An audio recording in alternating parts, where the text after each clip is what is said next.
კაი, გავაგრძელოთ, მოდი. მეორე ლექცია უკვე. შესაბამისად, როგორც თავიდან წინაზე ვახსენე, ორ ნაწილად ქონდა გაყოფილი იმ მიზეზით, რომ თავიდან გაგვეგო მეტნაკლებად შინაარსით როგორ წარმოიშვა სიცოცხლე დედამიწაზე და ეგ გამოგვეყენებინა როგორც მოდელი, რომ შემდგომ განვიხილოთ სხვა პლანეტები, რომლებსაც ეგზოპლანეტებს ვეძახით, სხვა ვარსკვლავების პლანეტები და შესაძლებელი არის თუ არა რომ მაგ პლანეტებზეც წარიმართოს მსგავსი პროცესები და შესაბამისად მივიღოთ უკვე ჩამოყალიბებული სიცოცხლე. ამისთვის ეს სფერო, რომელიც მაგას შეისწავლის, წარმოადგენს ასტრობიოლოგიის სფეროს, მოდი აქეთ გადავიდან. ასტრობიოლოგიის სფეროს ეს არის ინტერდისციპლინარული მეცნიერება, რომელიც სწავლობს სიცოცხლის წარმოშობას, განვითარებას და მის მომავალს სამყაროში და მათ შორის დედამიწაზეც. არის ძალიან მულტიდისციპლინარული, იმიტომ რომ შეიძლება ასტრობიოლოგი გახდე როგორც ბიოლოგი, ფიზიკოსი, გეოლოგი და ასე შემდეგ. ანუ მრავალი მეცნიერებით შეგვიძლია მივუდგეთ ჩვენ აი ამ სფეროს. და შესაბამისად სწავლობენ მრავალ რამეს, მათ შორის მოლეკულებს, რასაც წინაზე ქონდა საუბარი, სწავლობენ მიკროორგანიზმებსაც, მაგალითად ექსტრემოფილ მიკროორგანიზმებს, რაც ნიშნავს, რომ ისეთ ორგანიზმებს, რომლებსაც ექსტრემალური პირობები უყვართ, მაგალითად მაღალი ტემპერატურები ან დაბალი ტემპერატურები. და შესაბამისად, ამას იყენებენ უკვე იმისთვის, რომ იცოდნენ შესაძლებელი არის თუ არა მსგავს პირობებში სხვა პლანეტაზე წარიმართოს მსგავსი პროცესები, რომ განვითარდეს სიცოცხლე. ამ სფერომ განვითარება დაიწყო უკვე მე-19 საუკუნიდან, პირველი სიტყვა, ასე ვთქვათ, როგორც ასეთი ასტრობიოლოგია შემოიტანა გავრიელ ტიხოვმა, ეს იყო საბჭოელი ასტრონომი და აქ სურათზე ვხედავთ გავრიელ ტიხოვს და მის ცოლს თავიანთ ობსერვატორიაში. ხოლო თვითონ როგორც სფერომ ასტრობიოლოგიამ დაიწყო განვითარება უკვე ადრეული 1960-იანი წლებიდან. და ეს გააკეთა უკვე NASA-მ 1960-იან წლებში უკვე დაიწყო სერიოზულად ფიქრი, მაშინ ეგზობიოლოგია დაარქვეს. რომ განვითარად მსგავსი მეცნიერება და დაიწყოთ ძებნა სხვა სიცოცხლის სხვა პლანეტებზე. ერთ-ერთი მისია იყო 1971 წელს ციკლოპის პროგრამა. თუ არ ვცდები, მე მგონი ეს წარმოადგენს ციკლოპის კოსმოსურ ხომალდს, რომელიც გაუშვეს, ეს ილუსტრაცია არის, სურათი. და გაუშვეს მარსზე, ასევე 1975 წელს იყო ვიკინგის პროგრამა, რომელიც ასევე მარსზე იყო ორიენტირებული, რომ ეპოვა სიცოცხლე მარსზე, იმიტომ რომ ვიცით, რომ ნავარაუდები არის, რომ ადრე მარსზე ასევე არსებობდა წყალი და შესაბამისად შეიძლება არსებობდა ასევე სიცოცხლეც. ამიტომ რაღაც ნამარხი ორგანიზმები მაინც უნდა ვიპოვოთ, მიკროორგანიზმებზე აქვს საუბარი, ან მათი მეტაბოლიზმის შედეგად გამოყოფილი სხვადასხვა ორგანული ნაერთები მაინც. რაც მიუთითებს, რომ ადრე აქ შეიძლება სიცოცხლე არსებულიყო. და ეს მისია გრძელდება დღესაც, მრავალ სხვადასხვა პროგრამას უშვებენ, პროგრამებს კოსმოსურ ხომალდებს, ვიცით, მაგალითად Perseverance-ის ხომალდები, რომლებიც როვერები არიან, მარსზე დადიან, ეძებენ მის ნიადაგს სწავლობენ, ასე შემდეგ და შესაბამისად ერთ-ერთ მისიაც მათ გააჩნიათ ის, რომ თუ იპოვიან ნამარხ მიკროორგანიზმებს ან მათ პროდუქტებს, შესაბამისად მოგვაწოდონ უკვე დედამიწაზე, რომ დეტალურად შევისწავლოთ. იმისთვის, რომ ვიცოდეთ, შეიძლება თუ არა სხვა პლანეტაზე სიცოცხლე ჩამოყალიბდეს, უნდა ვიცოდეთ, რა პირობები იყო ადრე დედამიწაზე, სადაც სიცოცხლე განვითარდა, რასაც წინაზე მეტნაკლებად ვისაუბრეთ, წყალი გვჭირდება, თხევა წყალში იწყება ყველა რეაქცია და აქ არის სურათი, რაც არის მოცემული, ეს NASA-ს ილუსტრაცია არის ადრეული დედამიწის, ასე ვთქვათ, სურათი. ნახავთ, ხედავთ, რომ ვულკანური აქტივობები იყო ძალიან ხშირი, ატმოსფეროც არ იყო ისეთი, როგორც დღეს არის, შედგენილობის მიხედვით და აი ასტეროიდების ბომბარდირებაც საკმაოდ ხშირად ხდებოდა და ასე ვთქვით წინაზე, რომ ზუსტად მაგ ასტეროიდებმა შეიძლება ჩამოიტანეს ის ორგანული ნაერთები და მათ შორის არაორგანული ნაერთებიც, რომლებიც არის სამშენებლო ბლოკები სიცოცხლისთვის. ამიტომ ამ პირობების მიხედვით შეგვიძლია ახლა მეტნაკლებად ვიხემძღვანელოთ და იმ თეორიებისა და ჰიპოთეზების მიხედვით, თუ შეიძლება თუ არა მსგავსი რამ მოხდეს უკვე სხვა პლანეტებზეც. არსებობს ასეთი განმარტება, თქვით, რომ წყალი უნდა იყოს თხევად მდგომარეობაში, ხოლო თუ შესაბამისად უკვე შემოდის ჰაბიტატური ზონის განმარტება. ეს წარმოადგენს ისეთ ადგილს, სადაც წყალი წყალი თხევად მდგომარეობაში ნარჩუნდება.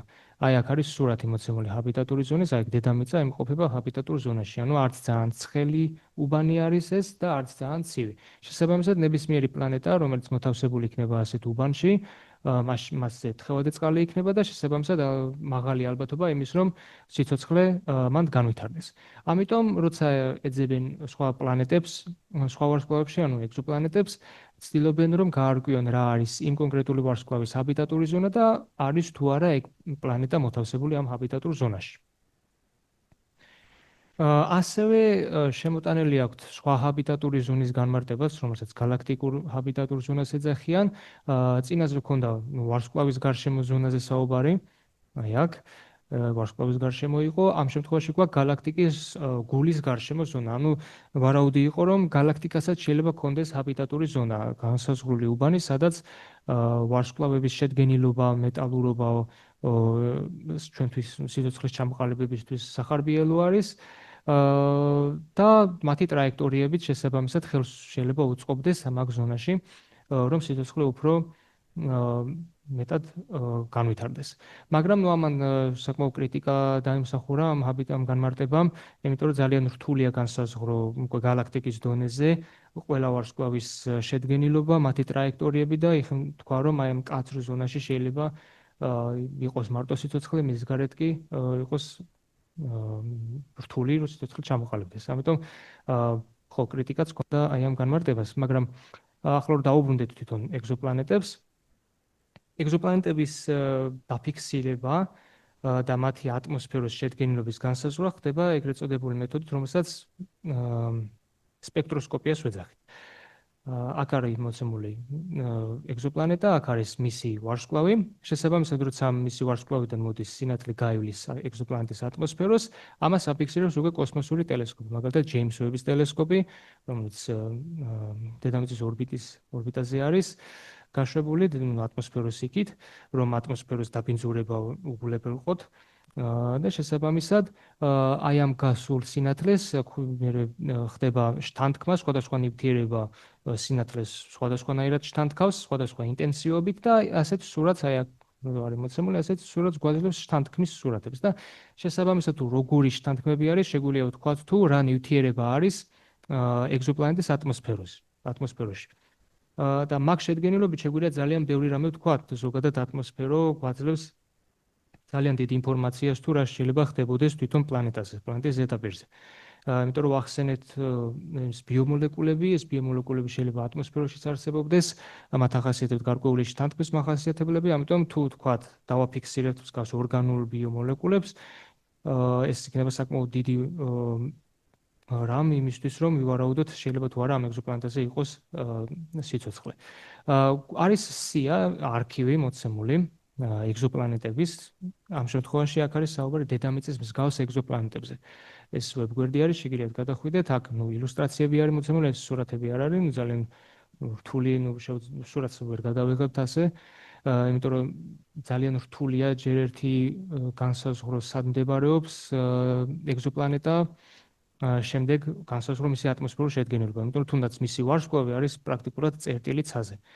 ხოლო ის ეგზოპლანეტა, რომელიც მის გარშემო ბრუნავს, არის კიდევ უფრო პატარა წერტილი, ამიტომ ძალიან რთული არის ამ ატმოსფეროს შედგენილობის განსაზღვრაზე და მით უმეტეს სურათის გადაღებაზეც. ამიტომ აქ არის უბრალოდ რამდენიმე ეგზოპლანეტა მოცემული, რომელიც დედამიწას გავს, დაფიქსირებული არის წყალი მათზე, ზომითაც დედამიწის ზომებში ჯდება.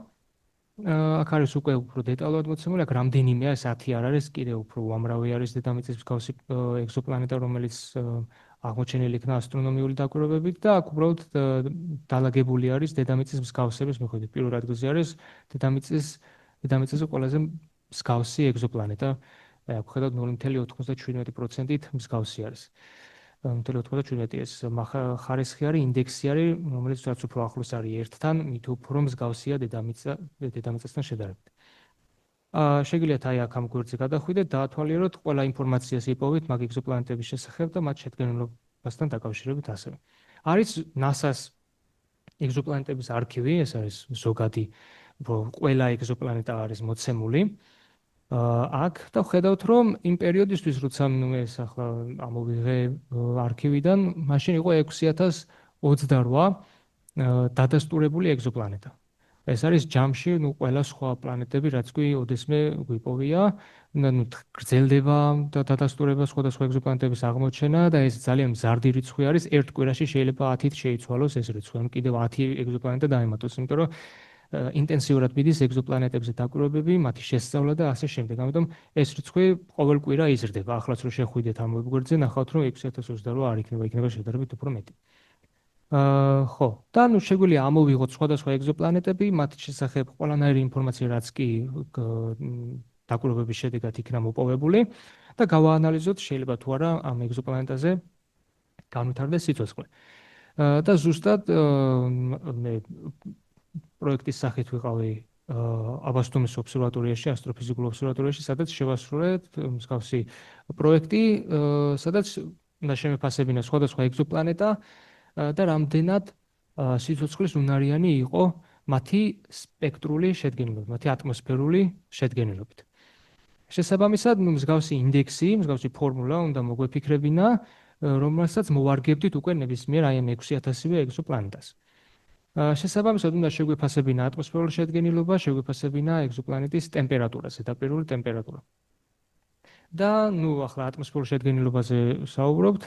რა კონკრეტულ ქიმიურ ნაერთებზე უნდა გქონდეს საუბარი. როდესაც ეგზოპლანეტებს აკვირდებიან ძირითადი ქიმიური ნაერთები, რასაც მათ ატმოსფეროში პოულობენ, არის წყალბადის ციანიდი, ამიაკი, მეთანი, რაღაცა კიდევ სხვა მაგვარი ნაერთები. წყალბადის ციანიდი შედარებით ნაკლებად გვხვდება ხოლმე, მაგრამ ხო, რამდენიმე სხვა ნაერთი შეიძლება იყოს. ამიტომ ამ სხვადასხვა ქიმიური ნაერთებიდან ამოვიღე რამდენიმე ნაერთი, რომელიც საჭირო არის იმისთვის, რომ ეს ზუსტად ამინომჟავები და ნუკლეოტიდები და შემდგომ ნუკლეინის მჟავები მივიღოთ. ანუ ეს საბაზისო ქიმიური ნაერთები და შესაბამისად აქედან არის წყალბადის ციანიდი, ამიაკი, მეთანი, ნახშირორჟანგი, გოგირდ და ნახშირბადოვანი სხვადასხვა ნაერთები, რომლებიც შეიძლება მიუთითებდეს ვულკანურ აქტივობას. ყველაზე დაბალ მიახლოებაში, ასე ვთქვათ, ნულოვან მიახლოებაში ეს 7 მოლეკულა საკმარისი უნდა იყოს იმისთვის, რომ ვთქვათ, სიცოცხლის უნარიანი იქნება თუ არა განსაზღვრული ეგზოპლანეტა. ასევე მისი ტემპერატურის მიხედვითაც. და შესაბამისად ჩამოვაყალიბეთ ასეთი ინდექსი, რომელიც მერყობს 0-დან 1-მდე, რაც უფრო ახლოს არის ინდექსი 1-თან, მით უფრო სიცოცხლის უნარიანი არის ეს ჩვენი ეგზოპლანეტა. აქ არის ხედავთ, რომ ეს ინდექსი დამოკიდებული არის აი ამ სამ წევრზე. პირველი წევრი არის ის ქიმიური ნაერთების რაოდენობა, რომელიც საჭირო არის სხვადასხვა სამშენებლო სიცოცხლისთვის სამშენებლო ბლოკების მოლეკულების მისაღებად. წყალბადის ციანიდი, ამიაკი, ნახშირბადოვანი ნაერთები, წყალი და ასე შემდეგ. ეს ძირითადად 4 ნაერთი. და შემდეგ გვაქვს მესამე წევრი, უკვე ისეთი ქიმიური ნაერთები არის, რომლებიც გვეუბნება ინფორმაციას გარემო პირობებზე, თუ რა გარემო პირობებში არსებობს იმ ეგზოპლანეტაზე.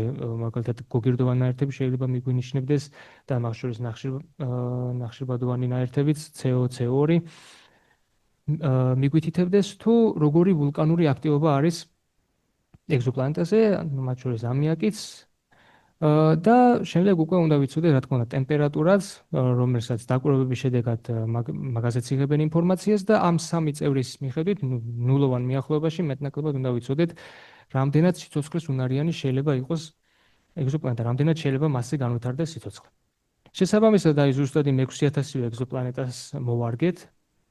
რაც ძალიან შრომატევადი საქმე იყო, იმიტომ რომ თითოეული 6000-დან თითოეული ეგზოპლანეტა უნდა გაგერჩია ხელით, პრაქტიკულად მათი სტატიები მოგეძებნა თითოეულის სპექტრული ატმოსფერული შედგენილობის შესახებ. აქედან სადღაც 6000-დან ნახევარი გაიფილტრა იმის გამო, რომ მათი ატმოსფერული შედგენილობის შესახებ ჯერჯერობით არ არის ინფორმაცია. ანუ ჯერ უბრალოდ მათ ატმოსფეროს არ დაკვირვებიან. ნახევარიდან დარჩენილი ნახევარიდან კიდე რამდენიმეზე სრული ინფორმაციაც არ გქონდა, იმიტომ რომ ძალიან რთულია განსაზღვრო ატმოსფერულ შედგენილობა, როგორც წინაზე ვთქვი, ამას შეიძლება რამდენიმე წელი დასჭირდეს, რომ უბრალოდ შედგენილობა განსაზღვროთ. შესაბამისად, ამ 6000-დან სულ ვიპოვეთ 3 ეგზოპლანეტა, რომელმაც საკმაოდ კარგი მონაცემები მოგცა და მათი ატმოსფერული შედგენილობა საკმაოდ კარგად იყო აღწერილი, რაც სხვათა შორის ახალი სტატიები იყო, ახალი აღმოჩენილი იყო მათი ატმოსფერული შედგენილობა, აი აქ არის ეს ორი ეგზოპლანეტა მოცემული, ერთი და მეორე, რომელთა ეს არის მათი ატმოსფერული შედგენილობა 2024 წლის სტატიაში იყო ეს ყველაფერი, ესეც ახალი დაკვირვება. და მესამე ეგზოპლანეტა არის მათი ატმოსფერული შედგენილობა და ესეც 2023-ის, ანუ ახალი დაწყებული, ახალი, ნუ ჯერ კიდევ მიდის ამაზე კვლევები, იმიტომ რომ ძალიან დიდხნიანი არის ეგზოპლანეტის ატმოსფეროს დაკვირვება. და აქ არის მოცემული ასევე ტემპერატურები, რა ტემპერატურა არის მაგ ეგზოპლანეტის ზედაპირზე და მაგის შედეგად, როცა მოვარგეთ ეს ინდექსი, მივიღეთ, რომ ამ ორი ეგზოპლანეტასთვის გვაქვს 0.85, ანუ ერთთან საკმაოდ ახლოს არის, რაც იმაზე მიანიშნებს, რომ საკმაოდ პოტენციური ეგზოპლანეტა არის, მასზე არის შესაძლებლობა, რომ სიცოცხლე განვითარდეს. რაც შეეხება მესამე ეგზოპლანეტას, აქ ხედავთ 0.6, ნუ არც თუ ისე მაღალია, მაგრამ 0.5 და მასზე უკვე მაღალი წარმოადგენს უკვე შესაბამისად მეტნაკლებად პოტენციურ ეგზოპლანეტას. ამიტომ ეს საკმაოდ კარგი მანიშნებლები იყო. იყო ასევე სხვა ეგზოპლანეტები, რომელთა ატმოსფეროც კარგად იყო შედგენილი და დაკვირვებული. და მაგრამ უბრალოდ რადგან სხვა ნაერთები იყო აღმოჩენილი და ტემპერატურულ შუალედში არ იყო, ეს ტემპერატურულ შუალედი აღებულია ისე, რომ წყალი იყოს თხევად მდგომარეობაში, რა თქმა უნდა. უბრალოდ მათი ინდექსი იყო ძალიან დაბალი და მაგიტომ ისინი არ მყავს მოყვანილ. ეს ყველაზე პოტენციური ეგზოპლანეტები არის 6000-დან. მაგრამ ნუ საჭიროებს ეს შემდგომ დახვეწას უკვე, ნუ თვითონ ინდექსიც ეს ფორმულაც უნდა დაიხვეწოს, არის კიდე მრავალი რამ, რაც გასათვალისწინებელი არის და შემდგომ უკვე ეს ინდექსებიც უფრო დეტალურად გვეცოდინება. და რა თქმა უნდა, დროის საკითხიც არის, იმიტომ რომ ჯერ უნდა დადასტურდეს 6000 ეგზოპლანეტის ატმოსფერული შედგენილობა და შემდგომ უკვე რაც უფრო მეც მოვარგებთ ამ ინდექსს, მით უფრო გვეცოდინება, რამდენად ზუსტად გვაძლევს ინფორმაციას ეგზოპლანეტის სიცოცხლის უნარიანობაზე.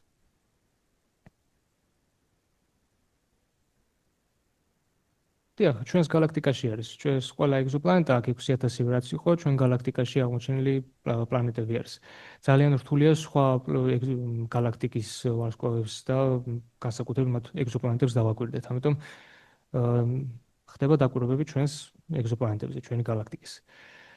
და ხო, თქვათ, ნუ ეს მოლეკულური ჩამოყალიბება მოხდა. შემდგომ განვითარება, სხვათა შორის ერთ-ერთი აგერ მოყვანილი არის სატურნის ერთ-ერთი თანამგზავრი, მთვარე, ტიტანი. ტიტანზე არა გვაქვს წყალი, მაგრამ არის თხევადი მეთანი. იმიტომ რომ ტიტანზე დაბალი ტემპერატურები არის და იმისთვის რომ მეთანი თხევად მდგომარეობაში იყოს, დაბალი ტემპერატურებია საჭირო. ამიტომ რადგან ტემპერატურული შუალედი კარგი არის მეთანისთვის, მეთანი აი ხედავთ სურათი მოცემული, მეთანის მდინარეები, მეთანის ტბები და ასე შემდეგ. და შესაბამისად ისიც ნავარაუდები მეთანის ღრუბლებიც არის აღმოჩენილი, ანუ ხდება მეთანის ცირკულირება ტიტანზე. შესაბამისად იყო რამდენიმე, ასე ვთქვათ, ვარაუდი, ჰიპოთეზა, რომელზეც სტატიებიც იყო გამოქვეყნებული, სადაც ვარაუდობენ, რომ სიცოცხლე შეიძლება განვითარდეს არა თხევად წყალში, არამედ შეიძლება განვითარდეს თხევად მეთანშიც. მაგრამ რა თქმა უნდა, მასეთი სიცოცხლის ჩამოყალიბება ძალიან ნელი პროცესი იქნება, იმიტომ რომ დაბალ ტემპერატურებზე რეაქცია ძალიან ნელა მიდის. ამიტომ მეტნაკლებად კრიტიკულად უნდა შევხედოთ ასეთ ალტერნატიულ ქიმიას ეძახიან, ალტერნატიულ ბიოქიმიას, როცა წყლის მაგივრად სხვა გამხსნელი გამოიყენება, მაგრამ ნუ ვარაუდები მაინც არის, იმიტომ რომ მეთანს და მათ შორის ამიაკსაც აქვს წყალბადური ბმების ჩამოყალიბების უნარი. და ხო ამ სტატიაში იყო განხილული, რომ ტიტანზე, აი ამ თხევად მეთანში შეიძლება უჯრედის მაგვარი სტრუქტურები ჩამოყალიბდეს. და აქ უნდა ასახული დეტალურად მოცემული რეაქციები, აქ ხედავთ, რომ UV დასხივება არის, ეს მზიდან მოსული დასხივება, რომელიც ატმოსფეროში აი ამ სხვადასხვა ქიმიურ ნაერთებში სხვადასხვა გარკვეული რეაქციები მიდიოდა. და შემდგომ უკვე ჩამოლეკვის შედეგად, წვიმების შედეგად მიიღებოდა ხო ეს საბოლოოდ ატმოსფეროში ასეთი სტრუქტურები, ლიპიდის მაგვარი სტრუქტურები და შემდგომ უკვე აი ამ მეთანის ტბების ზედაპირზე დალექვა ხდებოდა მათი. და შემდგომ უკვე როგორც ლიპიდს ახასიათებს, რომ მიცელას ასეთი სფერული მაგვარი ფორმა მიიღოს, მათ სტრუქტურებსაც უნდა ჰქონდეთო მსგავსი ფუნქცია. ამაზე იყო საუბარი ზუსტად აი ამ სტატიაში, ეს იყო უბრალოდ ვარაუდი გამოთქმული, აი აქ ხედავთ ამას. სხვადასხვა სტრუქტურებს და ასევე საუბრობს, რომ ეს, რა თქმა უნდა, ექსპერიმენტულად უნდა იყოს ნაჩვენები, რომ ეს მართლა შესაძლებელი არის ამ კონკრეტული რეაქციების გათვალისწინებით, მაგრამ როცა საუბრობთ ასეთ ალტერნატიულ ბიოქიმიაზე, სიცოცხლეზე, მეთანში და ამიაკში, ძალიან რთულია ექსპერიმენტულად რაიმეს ჩვენება, იმიტომ რომ ძალიან ზვირიანი აღჭურვილობა გჭირდება მაგ შემთხვევაში, იმიტომ რომ დაბალ ტემპერატურებზეა საუბარი და ასევე შედარებით მაღალ წნევაზე. ამისთვის საკმაოდ დიდი აღჭურვილობაა საჭირო, ამიტომ ზვირიანი არის ამის ექსპერიმენტულად შემოწმება. მაგრამ, სხვადასხვა ქვეყნებში ამ ხრივ მიდის კვლევები. კარგი, თქვათ, სხვა პლანეტაზე ჩამოყალიბდა სიცოცხლე, მეთანში იქნება ეს თუ წყალში. შეიძლება თუ არა, უკვე ამ ჩამოყალიბებული მარტივი ორგანიზმებისაგან მივიღოთ შედარებით რაიმე უფრო კომპლექსური ორგანიზმები და აქ უკვე დავდივართ ცივილიზაციაზე, ცივილიზაციის ძიებაზე. რაც საკმაოდ საინტერესო მიმდინარეობას წარმოადგენს, სადღაც 70-იან წლებში, თუ სწორად მახსოვს, მე-20 საუკუნის მეორე ნახევარში ჩამოაყალიბეს SETI-ის ინსტიტუტი, SETI Search for Extraterrestrial Intelligence, ანუ სხვა პლანეტებზე ცივილიზაციების მაძიებელი ინსტიტუტი იყო, რომლებმაც დააყენეს ასეთი რადიოტელესკოპები და ამ ტელესკოპებით ცდილობდნენ, რომ დაეჭირათ სიგნალები სხვა პლანეტებიდან წამოსული სიგნალები და ცდილობდნენ გაერკვიათ, შეიძლება თუ არა ეს სიგნალი იყოს რაღაცა კონკრეტული ცივილიზაციისაგან წამოსული სიგნალი. ის პირველი ადამიანი, რომელმაც ეს SETI-ის ინსტიტუტი ჩამოაყალიბა და ეს მისია დაისახა, იყო ფრანკ დრეიკი, ამერიკელი ფიზიკოსი, ამერიკელი ასტრონომი, რომელსაც საკმაოდ საინტერესო კვლევები ჰქონდა ჩატარებული ზუსტად ცივილიზაციებთან დაკავშირებით. მაგრამ სანამ ფრანკ დრეიკზე გადავალთ, ცივილიზაციებზე რო ვისაუბროთ, არის რამდენიმე კვლევა, რომელიც იმის და მიუხედავად რომ მეტნაკლებად ეს სპეკულაციური კვლევები არის, მაინც რამდენიმე კვლევა იქნა დადებული ცივილიზაციებზე, ერთ-ერთი არის კარდაშევის შკალა, რომელიც ყოფს ცივილიზაციებს სამ ტიპად. პირველი ტიპი არის პლანეტარული ცივილიზაცია, რაც იმას ნიშნავს, რომ მსგავსმა ცივილიზაციამ მთლიანად უნდა აითვისოს თავიანთი პლანეტა, თავიანთი რესურსები. მეორე ტიპის ცივილიზაცია წარმოადგენს ვარსკვლავურ ცივილიზაციას, მან არა მარტო თავისი პლანეტის რესურსები ამოწურა, არამედ სხვა პლანეტების და მათ შორის მისი მთავარი ვარსკვლავის. და მესამე ტიპი არის უკვე galактიკური, რომელმაც მთლიანი galaktikas ვთქვათ რესურსები უკვე ათვისებული აქვს და დაუფლებული აქვს.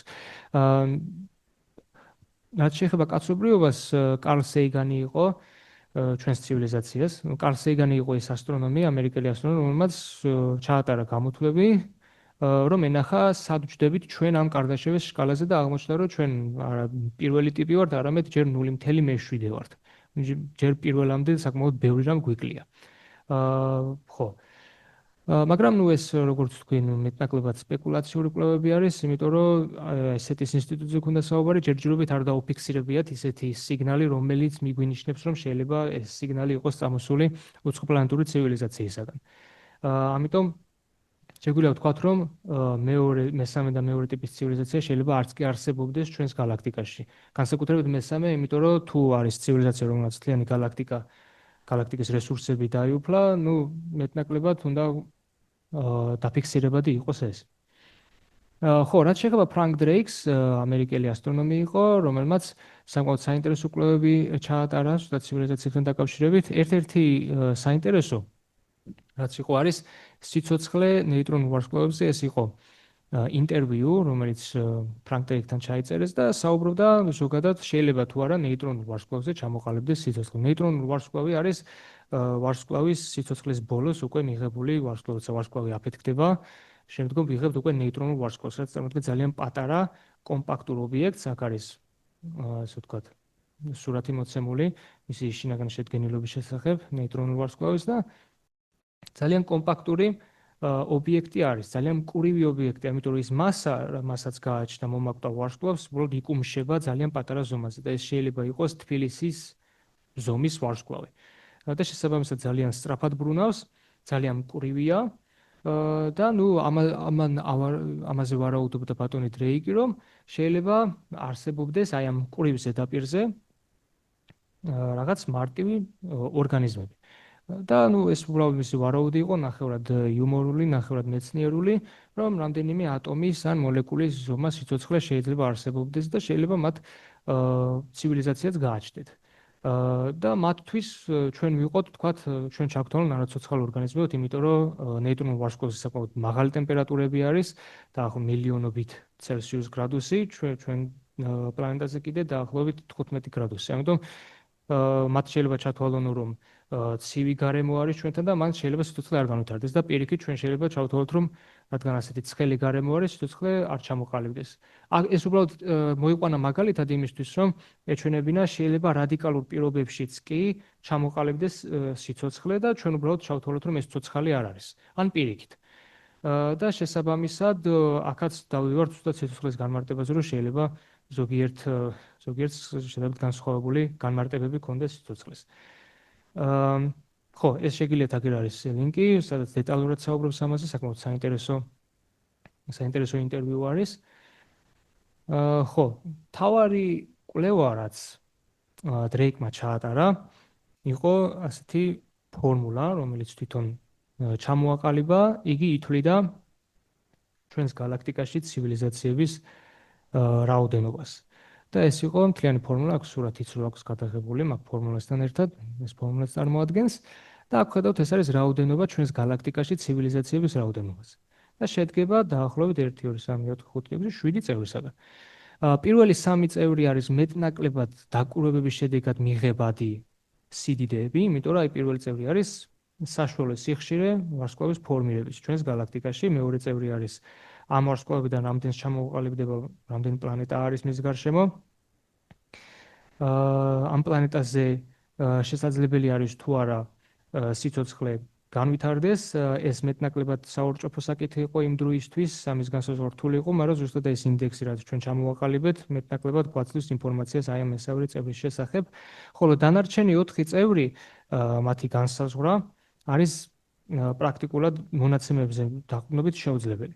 ამაზე აქ უკვე გვიწევს ვარაუდი, შეიძლება თუ არა რა მონაცემები შეიძლება იყოს აი ამ 4 წევრისთვის. იმიტომ რომ აქ გვაქვს რამდენმა შეიძლება განავითაროს სიცოცხლე, უკვე აქ იყო რამდენ შეუძლია სიცოცხლე განვითარდეს მაგ პლანეტებიდან, შემდეგ უკვე აქედან რამდენზე შეიძლება განვითარდეს, შემდეგ აქ უკვე განვითარებული სიცოცხლიდან, მარტივი ორგანიზმებიდან რამდენზე შეიძლება განვითარდეს ცივილიზებული სიცოცხლე.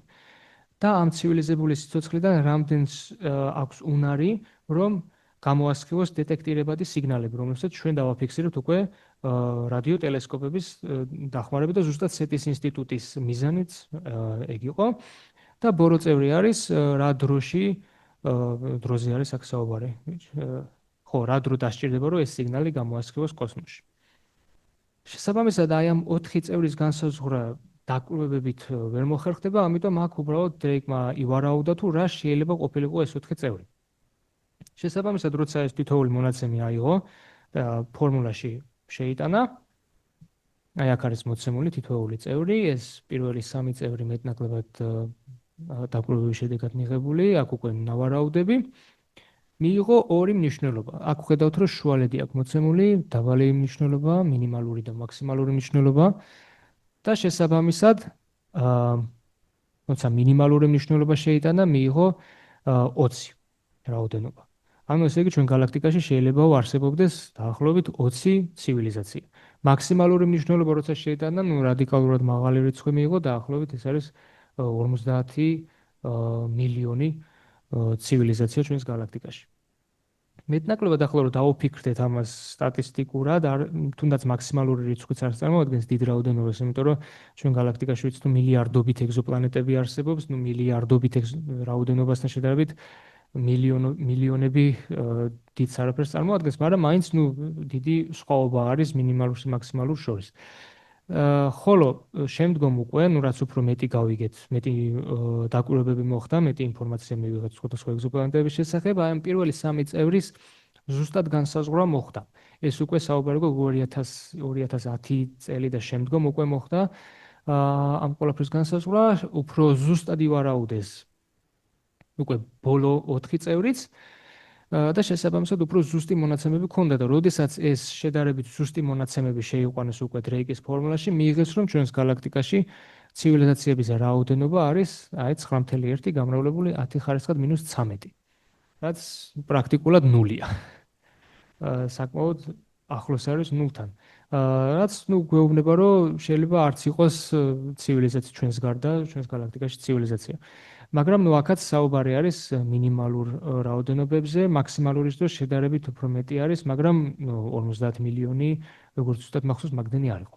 მაგრამ რაც არ უნდა იყოს, ძალიან დაბალ რიცხვს ვიღებთ, რაც საკვირველი არის იმის მიუხედავად, რომ ჩვენს galaktikაში მილიარდობით ეგზოპლანეტა არსებობს და არც თუ ისე ცოტა დედამიწის მსგავსი ეგზოპლანეტაც. ამიტომ საკმაოდ საინტერესო დაკვირვება იყო. ასევე საინტერესო არის, აქ მოყვანილი მაქვს თუ არა, მახსოვს. არა, ისეც რაც სეტისთან დაკავშირებით. ასევე არსებობს ასეთი საინტერესო მოსაზრება, რომელსაც ფერმის პარადოქსს ეძახიან. ეს ენრიკო ფერმიმ ჩამოაყალიბა ეს პარადოქსი, ეს იყო იტალიელი ფიზიკოსი და ზუსტად მსგავს საკითხზე ფიქრობდა ფერმიც. და მან ასეთი რამ თქვა, რომ სტატისტიკურად თითქოს ბევრი უნდა იყოს ცივილიზაცია ჩვენ galaktikაში ზუსტად ამ ეგზოპლანეტების რაოდენობის მიხედვით. მაგრამ აი ეგ რო სეტის ინსტიტუტიდანაც ჩანს, რომ არანაირ მსგავს სიგნალს არ ვიღებთ, რომელიც შეიძლება იყოს ცივილიზაციისგან წამოსული. და უკვე აი დრეიკის ფორმულამაც აჩვენა, რომ არც თუ ისე დიდ რაოდენობას ვიღებთ. საინტერესო არის, რატომ არის ასეთი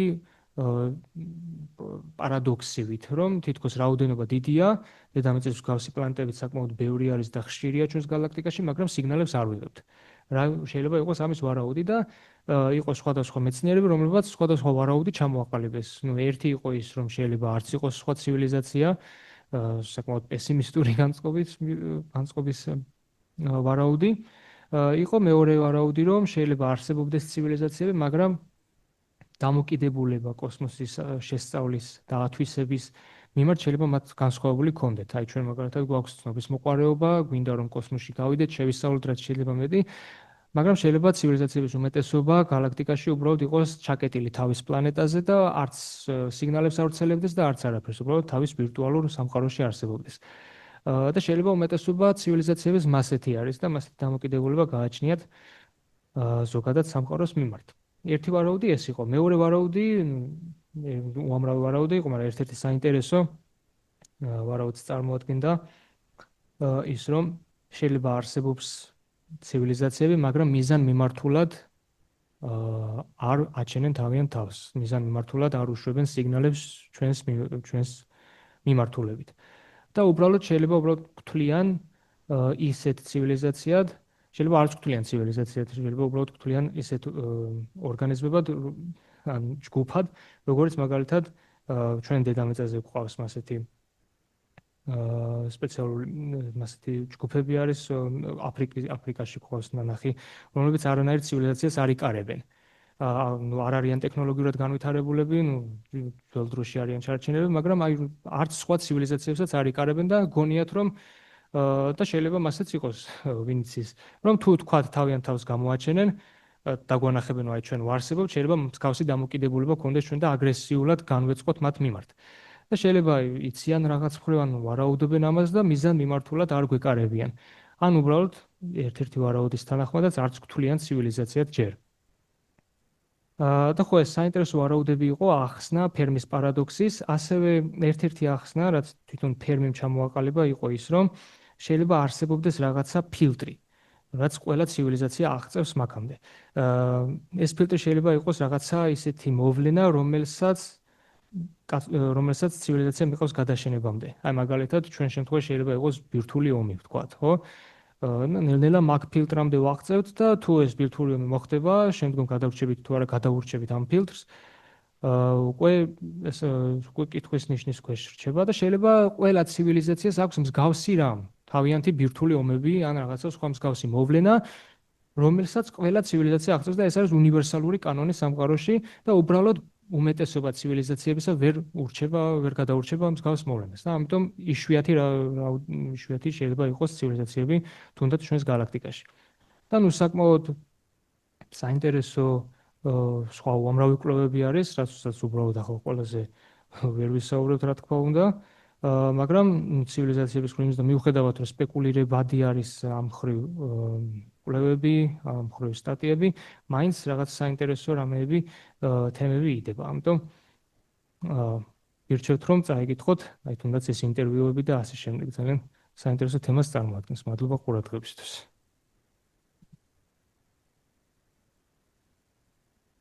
თუ შეკითხვები არის, აი საინტერესო შეკითხვა. ყველაზე ახლო ეგზოპლანეტას წარმოადგენს ალფა კენტავრი. 4 სინათლის წელიწადით არის დაშორებული ჩვენგან. ეს რას ნიშნავს ახლა, რომ კონდეს კოსმოსური ხომალდი, რომელიც სინათლის სიჩქარით მოძრაობს, 4 წელი დაგჭირდება, რომ იქ მიხვიდე. ეს არის ყველაზე ახლო. და სხვათა შორის აი ზუსტად ფერმის პარადოქსი რომ ქონდა საუბარი, ერთ-ერთი ვარაუდი თუ რატო შეიძლება ჩვენამდე სიგნალი არ მოდის, ან არ დაგვიფიქსირებია ცივილიზაცია, არის ის, რომ ეს მანძილები არის ძალიან დიდი. თუნდაც უახლოესი ვარსკვლავი და უახლოესი ეგზოპლანეტა 4 სინათლის წელიწადით არის ჩვენგან დაშორებული. და უბრალოდ მანძილები დიდია იმისთვის, რომ მათ კოსმოსში იმოგზაურონ. თითოეულ ვარსკვლავს შორის შეიძლება იყოს 10-ობით და 100-ობით სინათლის წელიწადი დაშორება. და თუნდაც რომ ყველაზე განვითარებული კოსმოსური ხომალდი ქონდეთ, რაც სინათლის სიჩქარით მოძრაობს, უბრალოდ უახლოეს ვარსკვლავამდე შეიძლება ვერ მივიდნენ. დიახ, მაშინ ან სიცოცხლის ხანგრძლივობა უნდა ქონდეთ ძალიან დიდი, დიდხანს არსებობდნენ, ან უბრალოდ ისეთი პროგრამები ქონდეთ, რომ თაობები გაუშვან და შესაბამისად მსგავსი ხომალდები გააკეთონ. მაგრამ ხო, ეს ერთ-ერთი ვარაუდია, რომ ცივილიზაციებს ვერ ხედავთ, იმიტომ რომ უბრალოდ ვერ აღწევენ ჩვენამდე და ჩვენც ვერასდროს ვერ მივახცევთ მაგამდე. ამიტომ ხო.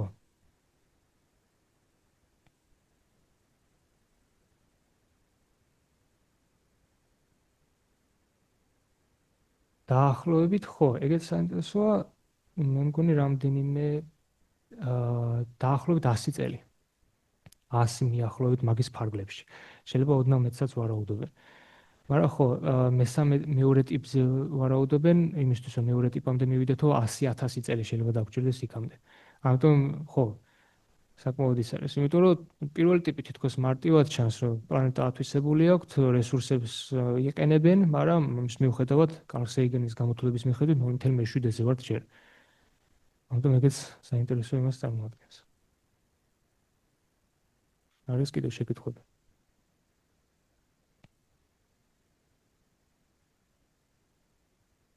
ხო, ჩვენი პლანეტაც არ არის ბოლომდე ათვისებული. ბევრი რამ დაგვრჩა კიდე.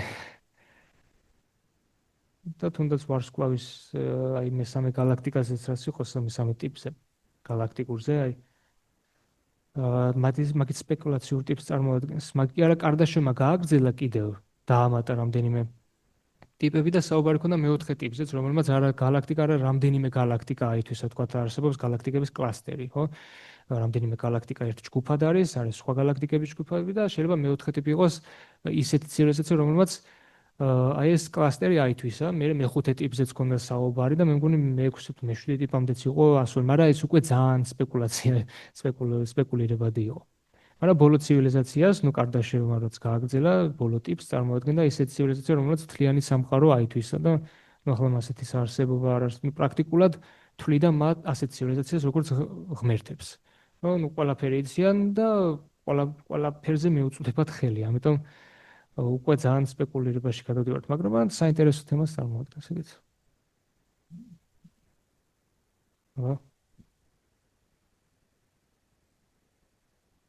მადლობა ყურადღებისთვის.